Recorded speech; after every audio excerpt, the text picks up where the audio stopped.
Sejam bem-vindos ao Eu Leio Gibi, meu nome é João e estamos de volta com o bate-papo quadrinístico. E o bate-papo quadrinístico de hoje é a respeito de sintomas de que o gibi é chato.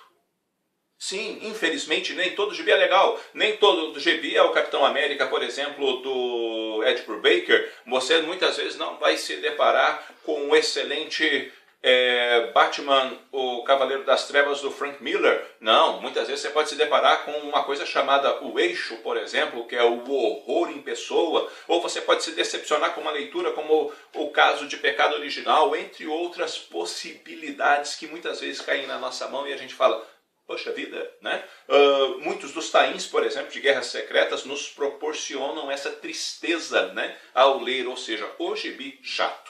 Mas todo mundo tem seus sintomas, né? Começa a ler o gibi e começa a achar ele chato, né? Para mim, por exemplo, eu tenho algumas coisas que eu estava pensando outro dia. Eu falei assim, como que eu sei que um gibi é chato? O que acontece comigo na hora que eu estou lendo? Uma das coisas que acontece comigo quando eu estou lendo um gibi e ele começa a ficar chato, eu começo a ficar disperso. Eu paro de prestar atenção. Aí eu estou lendo o gibi e estou pensando, por exemplo, que eu tenho que pagar a conta de luz. E aí eu já não sei mal o que o sujeito está falando ou o que aconteceu. Eu falo, por que eles estão aqui? Aí eu sou obrigado a voltar umas páginas para trás para tentar entender por que eu me dispersei. Ah, mas por que isso aconteceu? Porque o gibi não está fazendo aquilo que ele deveria fazer. O que ele deveria fazer? Prender a minha atenção, né? Se a gente... Aquilo que a gente acha legal, a gente presta atenção. Aquilo que a gente acha bom, a gente dá atenção. A gente dá... porque prende o foco da gente. A gente está ali firmadão naquilo, falando, não, isso aí é bacana, eu quero ver, né? E a gente quer entender também, né, mesmo? Porque é bacana. Mas não é o caso do gibi chato. Ele começa a deixar você disperso, você começa a pensar num monte de coisa e ainda está lendo. Sabe? Se você está lendo e pensando num monte de coisa, você está perdendo, na verdade, a capacidade de absorver aquilo ali. Mas como é chato, você também não quer absorver, né mesmo? Você quer que só dê uma respingada e seja uma coisa fácil de você esquecer. Sabe? Então acaba acontecendo isso. Isso acaba provocando muitas vezes na gente a necessidade de voltar no começo. Agora, se já não está legal você voltar no começo, né, é muito complicado. Tá? Uma outra coisa que acaba acontecendo comigo é justamente irritação. Como aquilo lá está ficando chato, as páginas parecem que vão ficando mais compridas. Tá? Em vez de ser um formato americano, começa a aparecer um outdoor, porque ele vai ficando maior, e não acaba, cara, a página. E aquilo vai irritando porque vai ficando chato, e você fala, nossa, que porcaria, mas que ideia imbecil é essa? De onde que tirou esse tipo de coisa? Como, por exemplo, o Hulk do Hulk, né, lá no Eixo. Quando existe um Hulk do Hulk? Para que precisa de um Hulk do Hulk? Não precisa, mas lá tem. Você lê aquele... sabe? E aquilo vai ficando, a página vai ficando comprida e acaba acontecendo às vezes comigo que eu pulo o balão, sabe? Deixa pra lá. Eu vou pro balão seguinte porque tá entediante, sabe? Acaba às vezes acontecendo, por exemplo, de eu parar no meio. Falar assim, deixa isso para depois, eu preciso relaxar para voltar a isso aqui e ler a conta-gotas, porque tá difícil, tá difícil. E um terceiro sintoma para mim, que é o pior de todos, é a hora que eu começo a contar a quantidade de páginas que falta para acabar a história. Eu dou uma ida lá no tal do para ver onde termina, tipo revista Mix, né? Tem lá 3 histórias, por exemplo, 3 personagens diferentes, ou às vezes até um encadernado, e eu vou lá no fim e falo, meu Deus, falta 12 páginas ainda.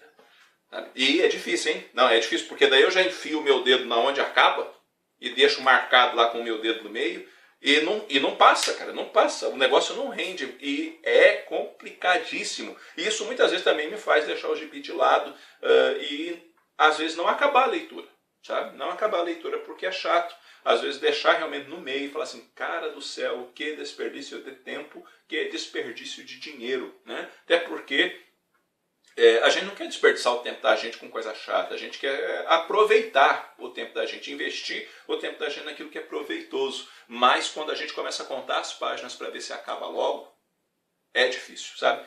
Mas aí, João, mas o desenho era muito bacana. Cara, o desenho pode ser lindo, ele não consegue salvar a história ruim. Tá? Ele não consegue, infelizmente ele não consegue, porque por mais bonito que seja, você olha e fala, tá bom, por exemplo, um exemplo bem simples e atual, você pega lá o Pecado Original. O trabalho do Mike Deodato Jr. é lindo, só que chega uma altura da história, que começa muito bem, diga-se de passagem, fica chato pra caramba, fica acontecendo um monte de coisa que você fala assim, isso não tem nada a ver. E a arte do Mike Deodato Jr., infelizmente, não salva aquilo lá. Tá? Não salva porque a condução da história não é bacana. Tá? Não é condução, é bacana de olhar, mas não é bacana de ler. É isso que eu estou querendo dizer. É bacana de olhar, mas não é bacana de ler. Mas se for chato, o que o cara está desenhando lá também fala assim, isso aqui é para acabar, sabe? Então, leitura chata é difícil. Mas esses 3 sintomas me pegam assim mais profundamente, né? Ou seja, a dispersão, eu começo a ficar distraído e me perco na leitura, porque eu já não sei mais o que está acontecendo. Depois acaba acontecendo que eu fico irritado, porque parece que as páginas ficam grandes demais, eu começo a pular balão e fico entediado com aquilo que está acontecendo na história, e até que chega ao ponto que eu começo a contar as páginas para ver se falta muito para acabar aquilo lá. Chega a um ponto que você abandona. Uma coisa, por exemplo, que eu abandonei dentro do mix dos Vingadores anterior, do Jonathan Hickman, por exemplo, era o tal dos Vingadores Inteligência Artificial. Eu li uma história, eu li 2, eu falei assim, eu não aguento mais ler isso. Então eu não lia. Sabe? Eu lia as histórias dos Vingadores lá do Jonathan Hickman, mas na hora que chegava no bendito do Vingadores Inteligência Artificial, eu deixava de lado, porque eu não aguentava ler aquilo. Era muito complicado. E acaba acontecendo isso porque é chato, né? Mas quais são os seus sintomas de que a leitura é chata, né? Como você reage quando a leitura é chata? Como que você se sente, né, quando você está lendo um gibi e ele não está te agradando? Compartilhe aí com a gente, porque são sempre assuntos que chamam a nossa atenção, que somos amantes dos gibizinhos, coisas aí que estão pra gente como hobby, e o hobby da gente, quando começa a ficar chato porque estão entregando pra gente histórias chatas, né, fica complicado a situação. Bom, galera, é isso daí. Eu vou ficando por aqui. Eu espero que esse vídeo tenha sido útil para vocês de alguma maneira. Se você não é inscrito no canal, inscreva-se, dê uma força para o canal crescer. Curta esse vídeo, curta a nossa página também no Facebook, visite o nosso blog, que está sempre atualizado, e a gente lá na página do Facebook também vai passando informações sobre notícias e coisa e tal para vocês, tá? Outros quadros do Eu Leio GB voltam logo, tipo Eu Leio GB News, então logo eu tenha as notícias precisas para passar a vocês. Também o GB antigo, tá? Deve voltar logo, entre outras coisas que eu estou planejando aí para a gente ir trabalhando no canal nesse ano de 2017, tá? No mais, eu vou ficando por aqui. Um abraço forte em todo mundo. Fui.